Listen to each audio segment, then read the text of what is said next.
Hello friends, welcome to hotpot. நான் மாலதி. இன்னைக்கு நம்ம பார்க்க போற ரெசிபி மலாய் கேக். இது சாப்பிடுறதுக்கு ரசமலாய் டேஸ்ட்ல இருக்கும். வீடியோக்குள்ள போறதுக்கு முன்னாடி நம்மளோட சேனலை நீங்க சப்ஸ்கிரைப் பண்ணலனா சப்ஸ்கிரைப் பண்ணிடுங்க. பக்கத்துல இருக்க பெல் சிம்பலையும் கிளிக் பண்ணிடுங்க. உங்களோட ஃபீட்பேக்ஸ் அண்ட் சஜஷன்ஸை கமெண்ட் செக்ஷன்லயும் சொல்லிடுங்க. வாங்க வீடியோக்குள்ள போலாம். ரப்ரி செய்யறதுக்கு 1 லிட்டர் பால் எடுத்துக்கோங்க. தண்ணி சேர்க்காத பாலை எடுத்துக்கோங்க. இது கூட 1/4 கப் சர்க்கரை சேர்த்துக்கோங்க. அதாவது 3 டேபிள் ஸ்பூன் அளவு சர்க்கரை. உங்களுக்கு ஸ்வீட் வந்து இதுவே கரெக்டாக இருக்கும். ஏன்னா நம்ம கேக்லேயும் வந்து சர்க்கரை சேர்க்க போகிறோம். பால் நல்லா கொதிக்கணும். இது பாதி அளவு சுண்டுற வரைக்கும் பால் நல்லா கொதிச்சு வரணும். சைடில் இந்த ஆடை சேர எடுத்து உள்ளே விட்டுருங்க.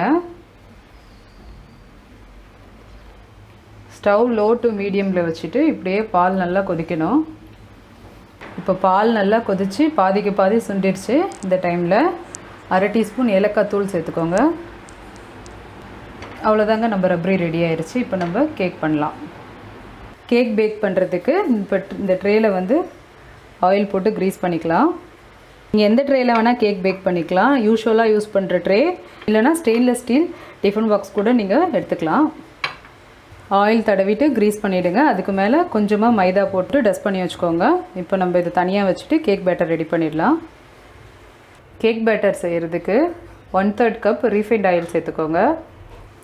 1/3 கப் தயிர் சேர்த்துக்கோங்க. அடுத்து 1/2 கப் பொடி பண்ண சர்க்கரை சேர்த்துக்கோங்க. இது எல்லாமே சேர்த்து நல்லா மிக்ஸ் பண்ணிக்கோங்க. இப்போ இதை நல்லா மிக்ஸ் பண்ணியாச்சு. இப்போ இதில் 1 கப் மைதா, 1 டீஸ்பூன் பேக்கிங் பவுடர்,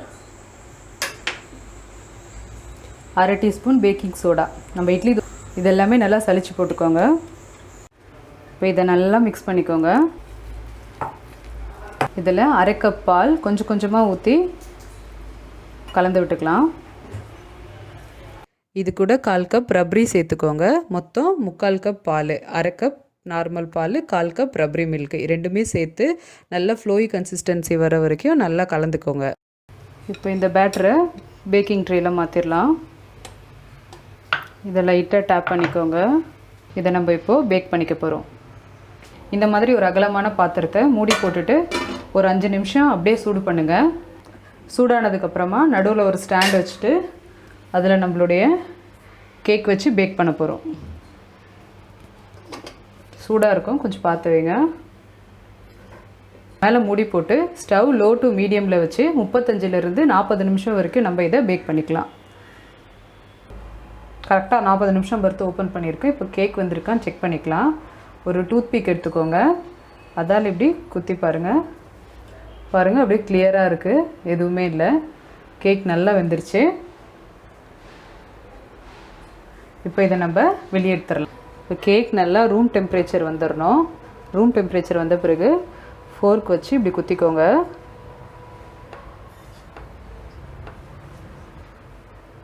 இதுக்கு மேலே நம்ம ரப்ரி ஊற்றிக்கலாம்.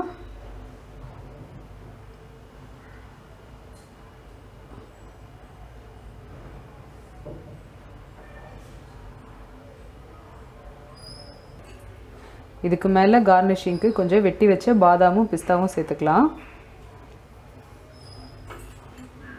இதை இப்போ ஃப்ரிட்ஜில் 2 மணி நேரம் வச்சுட்டு அதுக்கப்புறம் சாப்பிட்டுக்கலாம். அவ்வளோதாங்க, நம்மளுடைய மலாய் கேக் ரெடி ஆயிடுச்சு. 2 மணி நேரம் ஃப்ரிட்ஜில் வச்சுட்டு இப்போ வெளியே எடுத்து வச்சுருக்கேன். இதை கட் பண்ணிவிட்டு சர்வ் பண்ணலாம். சர்வ் பண்ணும்போது மீதி இருக்கிற ரப்ரியை வந்து மேலே ஊற்றி சர்வ் பண்ணுங்கள். இன்னும் நல்லா டேஸ்ட்டாக இருக்கும்.